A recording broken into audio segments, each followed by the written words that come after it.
네, 예레미야 38장이고요. 11절부터 같이 읽어봅니다. 11절입니다.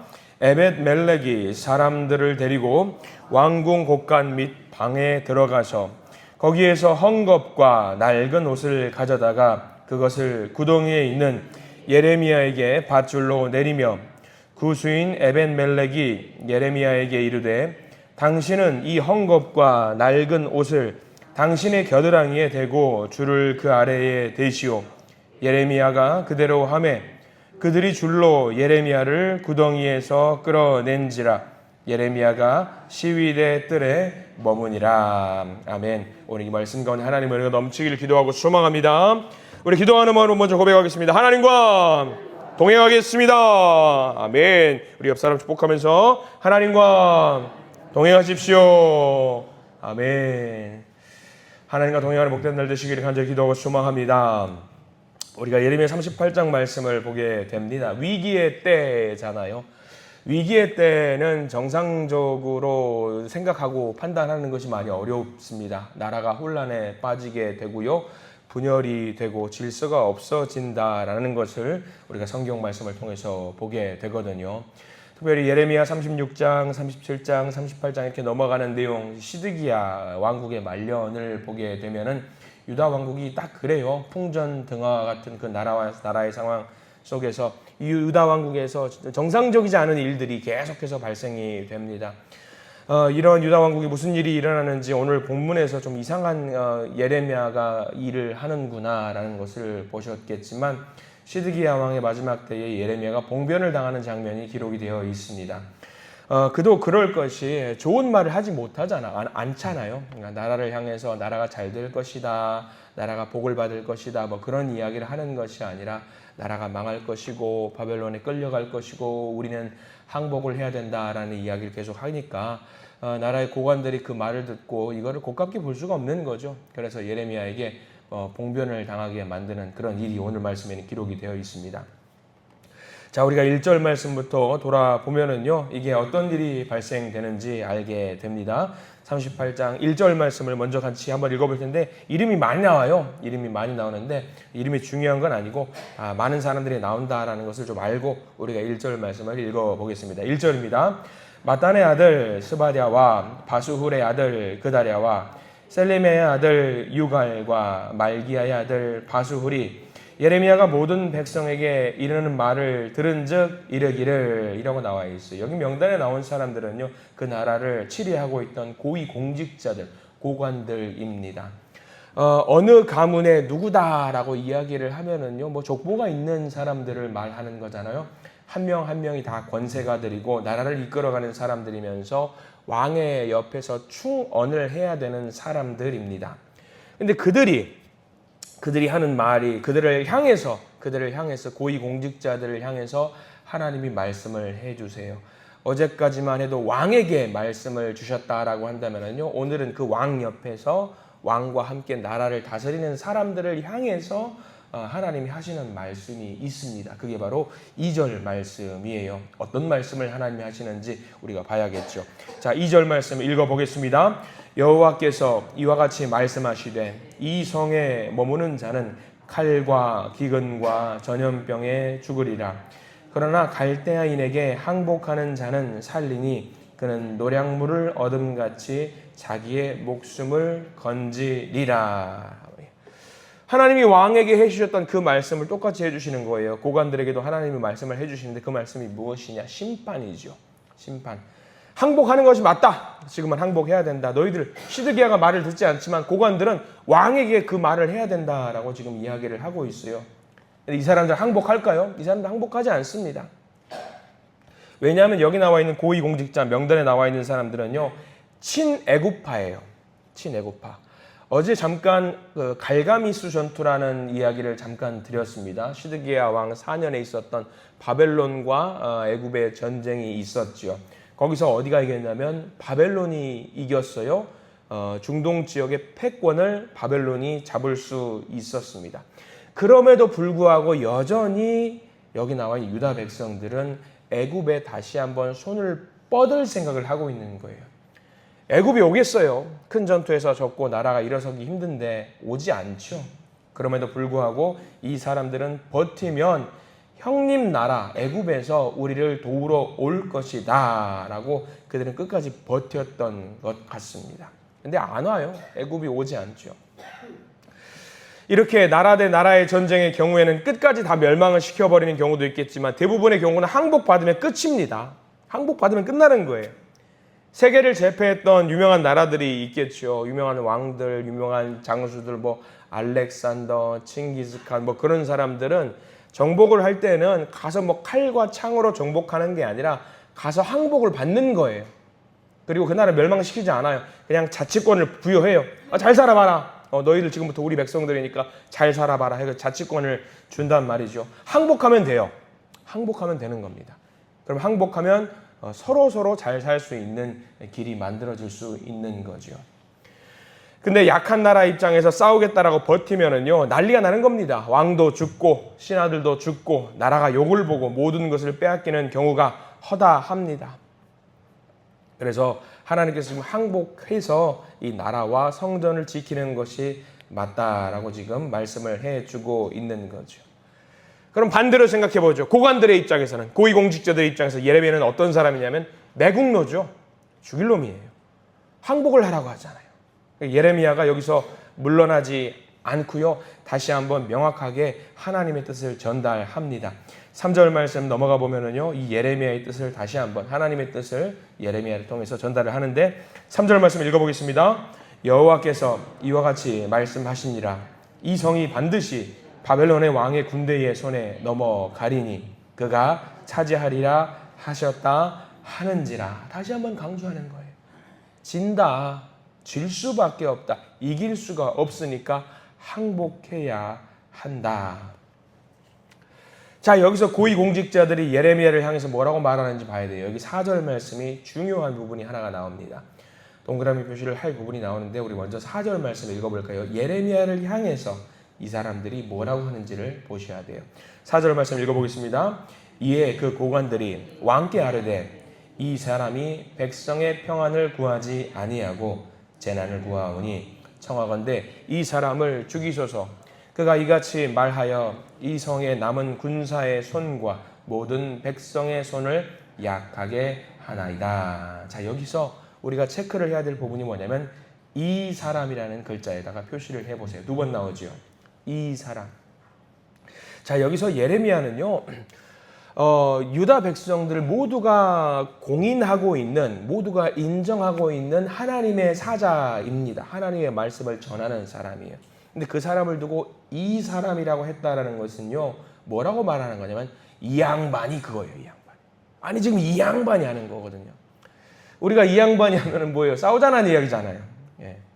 근데 예레미야는 모든 사람이 공인하고 있는 하나님의 말씀을 대응하는 사람들을 향해서, 대응하는 사람, 이 사자를 향해서 이 고위공직자라고 하는 사람들이 뭐라고 말하고 하냐면 이 양반이 지금 이런 소리를 할 때냐고 지금 그렇게 지금 따지고 있는 거거든요.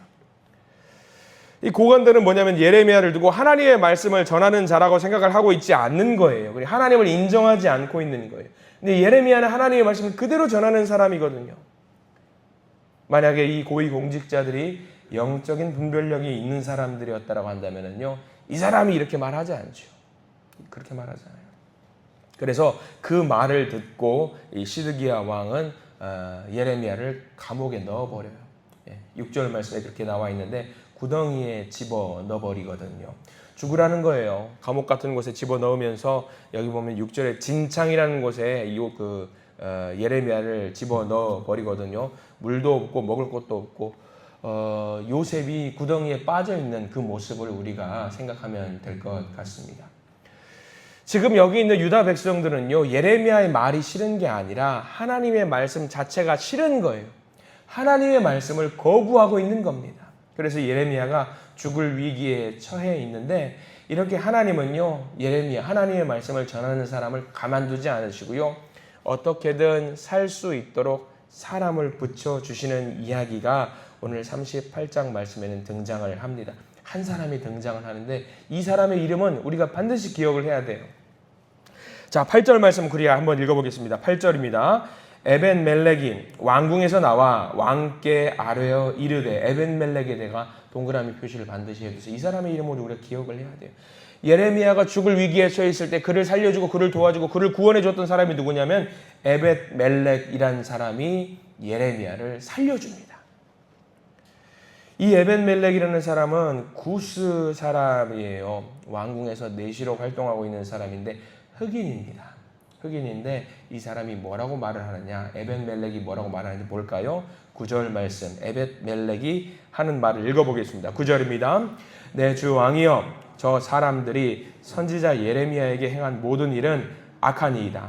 성중에 떡이 떨어졌거늘 그들이 그를 구덩이에 던져 넣었으니 그가 거기에서 굶어 죽으리이다 하니 라고 나와 있어요. 자, 9절의 중요한 부분, 아까 우리는 예레미야를 두고 고위공직자들이 이 사람이라고 했단 말이죠. 이 사람이. 근데 여기 구수 사람, 여기 에벤멜렉은 예레미야를 두고 뭐라고 하는지 여러분 동그라미 표시 한번 해보실래요? 거기 9절 말씀, 내 주 왕이여, 저 사람들이 선지자 예레미야에게 행한 모든 일은 이라고 했어요. 영적인 분별력이 있는 사람들은 예레미야를 두고 뭐라고 말했냐면 선지자 예레미야라고 해요. 영적인 분별력이 없는 사람은 예레미야를 두고 이 사람이라고 했단 말이죠. 그러나 에벤멜렉은 그렇지 않아요. 하나님의 말씀인지 하나님의 말씀이 아닌지 분간할 수 있는 사람이 그래도 유다 왕국에는 있었다라는 것을 이야기합니다. 그 사람은 선지자를 두고 예레미야를 두고 선지자라고 명확하게 이야기를 해요. 예레미야는 하나님의 말씀을 전하는 사람 아닙니까? 왕이시여. 우리가 하나님의 말씀을 전하는 사람을 이렇게 공경에 처하게 만드는 것은, 봉변당하게 만드는 일은 하나님을 향해서 대적하는 행동입니다 라고 지금 예레미야를 두고 지금 이 에벤멜렉이 지금 이야기를 하고 있는 거예요. 이 에벤멜렉은요, 에티오피아 사람이에요. 흑인입니다. 어떻게 보면은요, 천대받고 소외당하는 그런 사람이지만 그럼에도 불구하고 이 사람에게는 무엇이 있었냐면 영적인 분별력, 하나님의 말씀을 구분할 수 있는 능력이 있었다라는 거예요. 이 말을 듣고 시드기야도 움찔했나 봐요. 아, 맞다. 예레미야 하나님의 사람이었지. 소신 있게 말하는 사람, 그 말에는 힘이 있어요. 하나님의 말씀을 그대로 순종하는 사람에게는 힘이 있는 거예요. 그래서 시드기야가 그 말을 듣고 움찔해서 내가 이러면 안 되겠다라고 10절 말씀 보면 시드기야가 예레미야를 살려내라고 이야기를 하죠. 10절 말씀 다시 한번 읽어볼까요? 10절 말씀입니다. 왕이 구스 사람 에벤멜렉에게 명령하여 이르되, 너는 여기서 30명을 데리고 가서 선지자 예레미야가 죽기 전에 그를 구덩이에서 끌어내라. 자, 여기도 보면은 시드기야가 뭐라고 말하죠? 선지자 예레미야를 살려내라라고 이야기해요. 시드기야가 순간적으로 정신을 차렸을지 몰라요. 말씀을 듣고 맞다, 정신을 차린 거예요. 한 사람의 영적인 분별력이 있는 사람이 얼마나 중요한지 나오는 거예요. 영적인 분별력이 있는 사람이 소신 있게 하는 말, 하나님의 말씀을 선포할 때에 그 말에는 힘이 있고요, 그 말이 먹혀요. 시드기야가 순간적으로 생각하는 겁니다. 맞아, 예레미야는 하나님의 선지자였죠. 그렇게 해서 시드기야를 구하라고 이야기를 합니다. 하나님의 말씀을 붙잡고 살아가야 되는 이유가 여기 나와 있는 거죠. 거기다가 제가 묵상하면서 문득 이 말씀이 떠올라서 우리 성도님들 이 말씀을 귀하게 여기시고 옆에다 메모했으면 좋겠다라고 생각하는 말씀이 하나 있어요. 잠언 4장 23절 여기서 옆에다가 메모해 두셔요. 나중에 오늘 꼭 묵상하십시오. 잠언 4장 23절. 무슨 말씀이냐면 제가 읽어드릴 거예요. 잠언 4장 23절인데 이런 말씀이에요. 모든 지킬 만한 것 중에 더욱 내 마음을 지키라. 생명의 근원이 이에서 남이니라. 지킬 만한 우리 마음에 있는 그 말씀 붙들고 살아가라는 이야기거든요. 그래요. 모든 지킬 만한 것들 세상 가운데 많이 있죠. 그러나 우리는 그 가운데서 믿는 사람으로서 가장 지켜야 될 것이 무엇이 있겠냐? 말씀입니다. 말씀대로 살고 말씀대로 순종하는 사람, 그 사람에게는 하나님이 도와주신다라는 거죠. 에벤멜렉이 시드기야 왕에게 그 말을 전할 때에 죽기를 각오하고 말한 거 아니겠어요? 죽기를 각오하고 순종하는 마음을 갖고 하나님의 말씀은 이건데 죽기를 각오하고 말했을 때에 그 말에 힘을 더해 주시는 분 하나님. 우리가 이렇게 영적인 분별력을 가지고 명확한 기준을 갖고 하나님의 말씀을 받아 먹으면은요, 흔들릴 이유가 없습니다. 시드기야는 이랬다 저랬다 하잖아요. 말씀을 사모하고 말씀을 의지하는 자는 하나님은 결코 홀로 두지 않으시고요. 어떻게든 사람을 붙여주세요. 에벤멜렉과 같은 사람, 여전히 우리는 이때쯤 오면은 유다 왕국에는 하나님을 믿는 사람이 단 한 명도 없구나. 이제 무너지겠구나. 쓰러지겠구나. 그게 아니었던 거예요. 여전히 하나님을 믿고 있는 사람이 있어요. 에벤멜렉. 그래서 이 에벤멜렉을 통해서 예레미야는 구원을 받게 됩니다. 이 에벤멜렉이 여러분들 잘 기억하라고 하는 이유가 뭐냐면은 예레미야 38장에 한 장에 잠깐 나오고 끝나지가 않습니다. 유다 왕국이 멸망당할 때에 이 에벤멜렉은요 구원을 받아요. 좀 놀라운 은혜를 받습니다. 이거는 내일 나오거든요. 39장 말씀에 나오는데 내일 우리가 한 번 더 볼 텐데 에벤멜렉의 이름을 여러분들 기억을 하시기 바랍니다. 에벤멜렉이 무슨 힘이 있어서 그랬을까요? 이런 일을 했을까요? 아니요. 그는 내시예요. 힘이 없습니다. 그냥 옆에서 그냥 시중이나 듣는 그런 사람입니다. 근데 그는 뭐가 있었냐면 원칙이 있었어요. 하나님의 말씀, 하나님을 믿는 자들은 반드시 하나님이 살려주신다라는 그런 타협할 수 없는 원칙이 에벤멜렉에게 있었습니다. 오늘 이 38장 말씀을 우리에게 주시는 이유가 무엇일까요? 우리도 크리스천으로서 살면서 원칙을 갖고 살자라는 거예요. 이게 우리가 뭐 혼자 잘난 척 하자라는 이야기가 아니에요. 우리 혼자 성인 군자처럼 살자는 거 아니고요. 다들 그냥 저냥 편하게 사는데 우리만 좀 뭐 유난 떨자 그런 거 아닙니다.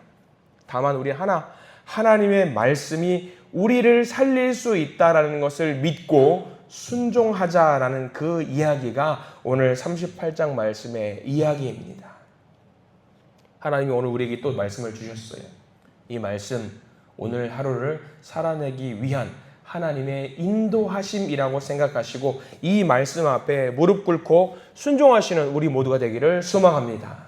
그래서 우리도 살고 우리 가족들도 살고 형제와 자매들, 자녀손들도 살 수 있는 놀라운 복을 경험하시게 되는 우리 모두가 되시기를 축복하고 축원합니다. 기도하겠습니다. 하나님 감사합니다. 오늘 예레미야 38장의 말씀을 통해서 위기의 때이지만 위기의 순간이지만 우리가 무엇을 붙들어야 하는지 다시 한번 깨닫게 해주시니 감사를 드립니다. 주님, 우리의 마음이 시드기야 왕처럼 사람을 두려워하거나 세상의 권력을 두려워해서 이랬다 저랬다 흔들리지 않게 해 주시옵소서. 상황에 따라 하나님의 말씀을 선택적으로 받아들이는 것이 아니라 어떤 상황에서도 하나님의 말씀이 우리의 절대적인 기준이 되기를 소망합니다. 예레미야처럼 말씀을 맡은 자로 살아가게 하시고 에벳멜렉처럼 하나님의 말씀을 귀하게 여기며 옳은 일을 위해서 용기를 내는 그런 믿음을 허락하여 주시옵소서. 어떤 상황 속에서도 말씀 붙들고 살아가게 하시며 위기의 순간 속에서도 하나님 말씀이라면 순종하겠습니다 라고 하는 고백하는 결단하는 믿음의 사람 되게 해 주시옵소서. 오늘 하루 이 말씀 붙들고 살아갈 때에 담대하게 살기를 소망합니다. 우리를 인도해 주시옵소서. 예수 그리스도 이름으로 간절히 기도드립니다. 아멘.